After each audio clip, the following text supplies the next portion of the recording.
प्रेमी भक्तों, मैं सुषमा जिंदल अपने YouTube चैनल श्री राम कथा पर आपका हार्दिक स्वागत करती हूँ। कल हमने गोस्वामी तुलसीदास कृत रामचरितमानस की हिंदी अनुवाद की कथा बालकांड प्रथम सोपान से दोहा 46 तक श्रवण की। आज हम इससे आगे की कथा श्रवण करेंगे। आपसे अनुरोध है कि अगर आपको मेरा प्रयास अच्छा लगे तो चैनल को लाइक, सब्सक्राइब, शेयर अवश्य करिए। तो चलिए आज की कथा में प्रवेश करते हैं। हे प्रभु, वही राम है या कोई और दूसरे हैं जिनको श्री शिव जी जपते हैं? आप सत्य के धाम हैं और सब कुछ जानते हैं, ज्ञान विचार कर कहिए।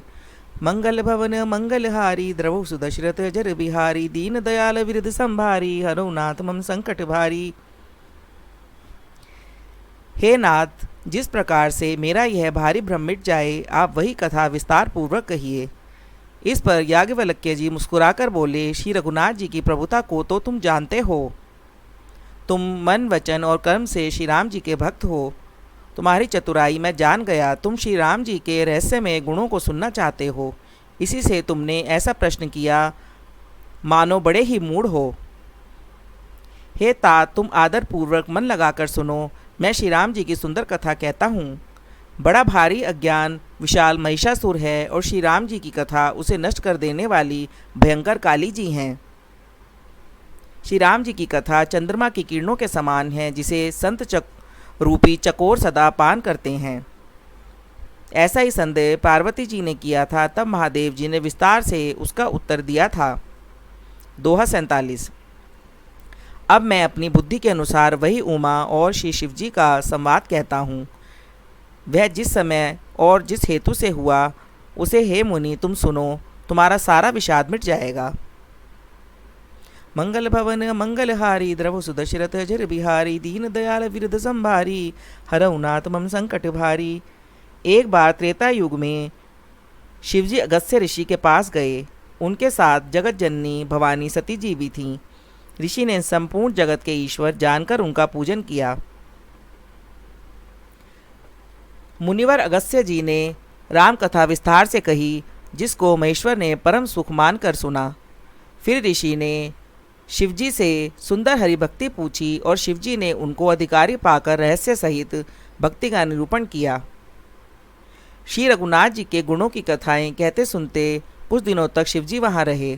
फिर मुनि से विदा मांगकर शिवजी दक्ष कुमारी सती के साथ घर कैलाश को चले। उन्हीं दिनों पृथ्वी का भार उतारने के लिए श्री हरि ने रघुवंश में अवतार लिया था। वे अविनाशी भगवान उस समय पिता के वचन से राज्य का त्याग करके तपस्वी वेश में दंडक वन में विचर रहे थे।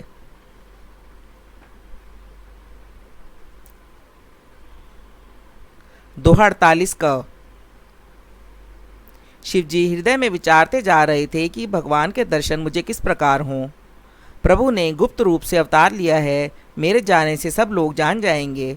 मंगल भवन मंगलहारी, द्रवु सुदशरथ जर बिहारी, दीन दयाल विरध संभारी, हरौ नाथ मम संकट भारी। श्री शंकर जी के हृदय में इस बात को लेकर बड़ी खलबली उत्पन्न हो गई, परंतु सती जी इस भेद को नहीं जानती थीं। तुलसीदास जी कहते हैं कि शिवजी के मन में भेद खुलने का डर था, परंतु दर्शन के लोभ से उनके नेत्र ललचा रहे थे। मंगल भवन मंगलहारी, द्रवु सुदशरथ जर बिहारी, दीन दयाल विरध संभारी, हरौ नाथ मम संकट भारी। रावण ने ब्रह्मा जी से अपनी मृत्यु मनुष्य के हाथ से मांगी थी। ब्रह्मा जी के वचनों को प्रभु सत्य करना चाहते हैं। मैं जो पास नहीं जाता हूँ तो बड़ा पछतावा रह जाएगा। इस प्रकार शिवजी विचार करते थे, परंतु कोई भी युक्ति ठीक नहीं बैठती थी। इस प्रकार महादेव जी चिंता के वश हो गए। उसी समय नीच रावण ने जाकर मारीच को साथ लिया और वह मारीच तुरंत कपट बन गया। मूर्ख रावण ने छल करके सीता जी को हर लिया। उसे श्री रामचंद्र जी के वास्तविक प्रभाव का कुछ भी पता न था। मृग को मारकर भाई लक्ष्मण सहित श्री हरि आश्रम में आए और उसे खाली देखकर अर्थात वहाँ सीता जी को ना पाकर उनके नेत्रों में आंसू भर आए। श्री रघुनाथ जी मनुष्यों की भांति विरह से व्याकुल हैं और दोनों भाई वन में सीता को खोजते हुए फिर रहे हैं।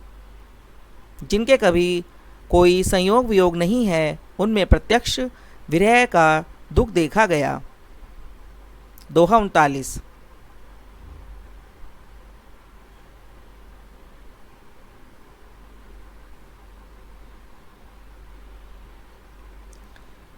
श्री रघुनाथ जी का चरित्र बड़ा ही विचित्र है। उसको पहुँचे हुए ज्ञानी जन ही जानते हैं। जो मंदबुद्धि हैं वे तो विशेष रूप से मोह के वश होकर हृदय में कुछ दूसरी ही बात समझ बैठते हैं। मंगल भवन मंगलहारी द्रवु सुदशरथ अजर बिहारी दीन दयाल वृद्ध संभारी हरऊ नाथ मम संकट भारी। श्री शिवजी ने उसी अवसर पर श्री राम जी को देखा और उनके हृदय में बहुत भारी आनंद उत्पन्न हुआ।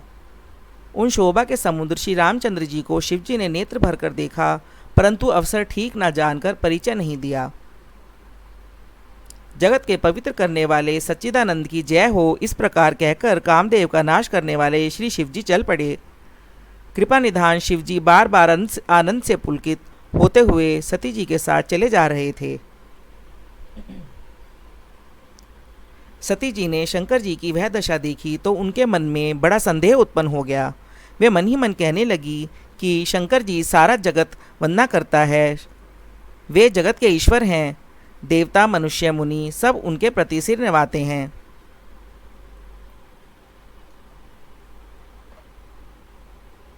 उन्होंने एक राजपुत्र को सच्चिदानंद परमधाम कहकर प्रणाम किया और उसकी शोभा देखकर वे इतने प्रेम मगन हो गए कि अब तक उनके हृदय में प्रीति रोकने से भी नहीं रुकती। दोहा 50। जो ब्रह्म सर्वव्यापक माया रहित अजन्मा अगोचर इच्छा रहित और भेद रहित हैं और जिसे वेद भी नहीं जानते, क्या वह देह धारण करके मनुष्य हो सकता है।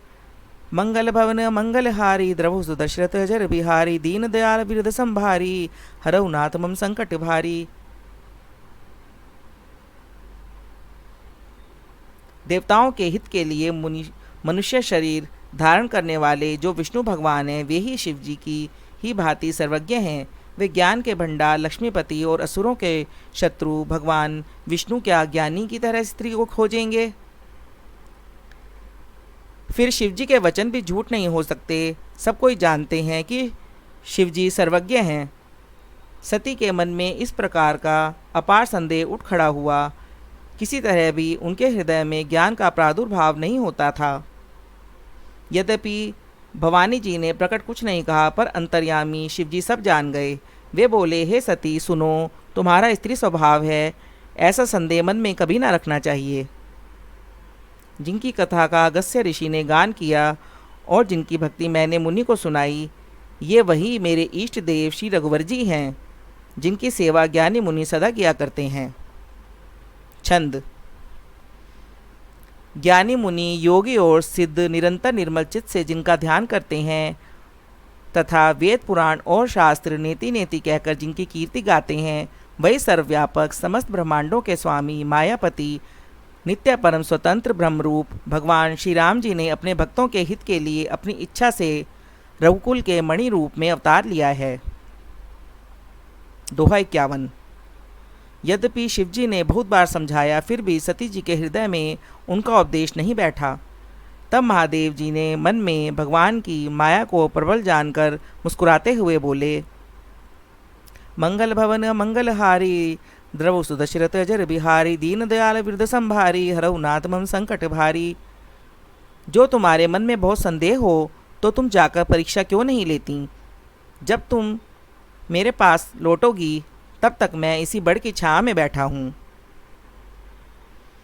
जिस प्रकार तुम्हारा यह अज्ञान जनित भारी भ्रम दूर हो, भली भांति विवेक के द्वारा सोच समझकर तुम वही करना। शिवजी की आज्ञा पाकर सती चली और मन में सोचने लगी कि भाई क्या करूं, कैसे परीक्षा लूं। इधर शिवजी ने मन में ऐसा अनुमान किया कि दक्ष कन्या सती का कल्याण नहीं है। जब मेरे समझाने से भी संदेह दूर नहीं होता, तब मालूम होता है विधाता ही उल्टे हैं। अब सती का कुशल नहीं है। जो कुछ राम ने रच रखा है वही होगा, तर्क करके कौन शाखा विस्तार बढ़ावे। मन में ऐसा कहकर शिवजी भगवान श्री हरि का नाम जपने लगे और सती जी वहां गई जहां सुख के धाम प्रभु श्री रामचंद्र जी थे। दोहा 52। सती बार बार मन में विचार कर सीता जी का रूप धारण करके उस मार्ग की ओर आगे होकर चली। जिससे सती जी के विचारानुसार मनुष्यों के राजा रामचंद्र जी आ रहे थे। सती जी के बनावटी वेश को देखकर लक्ष्मण जी चकित हो गए और उनके हृदय में बड़ा भारी भ्रम हो गया। वे बहुत गंभीर हो गए, कुछ कह नहीं सके। धीर बुद्धि लक्ष्मण प्रभु श्री रघुनाथ जी के प्रभाव को जानते थे। सब कुछ देखने वाले और सबके हृदय की जानने वाले देवताओं के स्वामी श्री रामचंद्र जी सती के कपट को जान गए। जिनके स्मरण मात्र से अज्ञान का नाश हो जाता है, वही सर्वज्ञ भगवान श्री रामचंद्र जी हैं। स्त्री स्वभाव का असर तो देखो कि वहाँ उन सर्वज्ञ भगवान के सामने भी सती जी छिपाव करना चाहती हैं। अपनी माया के बल को हृदय में बखान कर श्री रामचंद्र जी हंसकर कोमल वाणी से बोले। पहले प्रभु ने हाथ जोड़कर सती जी को प्रणाम किया और पिता सहित अपना नाम बताया। फिर कहा कि वृषकेतु शिव जी कहाँ हैं? आप यहाँ वन में अकेली किस लिए फिर रही हैं? दोहा 53। श्री रामचंद्र जी के कोमल और रहस्य भरे वचन सुनकर सती जी को बड़ा संकोच हुआ। वे डरती हुई चुपचाप शिव जी के पास चली। उनके हृदय में बड़ी चिंता हो गई। मंगल भवन मंगलहारी द्रवसु दशरथ जर बिहारी दीन दयाल विरध संभारी हरऊ नाथ मम संकट भारी। कि मैंने शंकर जी का कहना नहीं माना और अपने अज्ञान का श्री रामचंद्र जी पर आरोप किया। अब जाकर मैं शिव जी को क्या उत्तर दूंगी? यूँ सोचते सोचते सती जी के हृदय में अत्यंत भयानक जलन पैदा हो गई। श्री रामचंद्र जी ने जान लिया कि सती जी को दुख हुआ। तब उन्होंने अपना कुछ प्रभाव प्रकट करके उन्हें दिखलाया। सती जी मार्ग में जाते हुए यह कौतुक देखा कि श्री रामचंद्र जी सीता जी और लक्ष्मण जी सहित आगे चले जा रहे हैं। इस अवसर पर सीता जी को इसलिए दिखाया कि सती जी श्री राम के सच्चिदानंदमय रूप को देखें, वियोग और दुख की कल्पना जो उन्हें हुई थी वह दूर हो जाए तथा वे प्रकृतिस्थ हों। तब उन्होंने पीछे से फिरकर देखा तो वहाँ भी भाई लक्ष्मण जी और सीता जी के साथ श्री रामचंद्र जी सुंदर वेश में दिखाई दिए। वे जिधर देखती हैं उधर ही प्रभु श्री रामचंद्र जी विराजमान हैं और सुचतुर सिद्ध मुनीश्वर उनकी सेवा कर रहे हैं। सती जी ने अनेक शिव, ब्रह्मा और विष्णु देखे जो एक से एक बढ़कर असीम प्रभाव वाले थे। उन्होंने देखा कि भांति भांति के वेश धारण किए सभी देवता श्री रामचंद्र जी की चरण वंदना और सेवा कर रहे हैं। दोहा 54। उन्होंने अनगिनत अनुपम सती, ब्रह्माणी और लक्ष्मी जी देखीं। जिस जिस रूप में ब्रह्मा आदि देवता थे उसी के अनुकूल रूप में उनकी ये सब शक्तियाँ भी थीं। मंगल भवन मंगलहारी द्रवसु दशरथ जर बिहारी दीन दयाल विरध संभारी हरऊ नाथ मम संकट भारी। सती जी ने जहाँ तहाँ जितने रघुनाथ जी देखे शक्तियों सहित वहाँ उतने ही सारे देवताओं को भी देखा। संसार में जो चराचर जीव हैं वे भी अनेक प्रकार से सब दिखे। उन्होंने देखा कि अनेकों वेश धारण करके देवता प्रभु श्री रामचंद्र जी की पूजा कर रहे हैं, परंतु श्री रामचंद्र जी का दूसरा रूप उन्होंने कहीं भी नहीं देखा। सीता सहित श्री रघुनाथ जी बहुत से देखे, परंतु उनके वेश अनेक नहीं थे। सब जगह वही श्री रघुनाथ जी, वही लक्ष्मण और वही सीता जी थीं। सती ऐसा देखकर बहुत ही डर गईं। उनका हृदय कांपने लगा और देह की सारी सुध-बुध जाती रही। वे आंखें मूंद कर मार्ग में बैठ गईं। फिर आंख खोलकर देखा तो वहाँ दक्ष कुमारी सती जी को कुछ भी ना दिख पड़ा। तब वे बार बार श्री रामचंद्र जी के चरणों में सिर नवाकर वहाँ चली जहाँ श्री शिव जी थे। दोहा 55। जब पास पहुँची तब श्री शिव जी ने हंसकर कुशल प्रश्न करके कहा कि तुमने राम जी की किस प्रकार परीक्षा ली, सारी बात सच सच कहो। मंगल भवन मंगलहारी द्रवसु दशरथ जर बिहारी दीन दयाल विरध संभारी हरऊ नाथ मम संकट भारी। इस दोहे के साथ बालकांड का मास परायण दूसरा विश्राम होता है। कल इससे आगे ही कथा लेकर मैं फिर उपस्थित होंगी। तब तक के लिए जय सिया राम, जय गुरुदेव, प्रणाम प्रेमी भक्तजनों।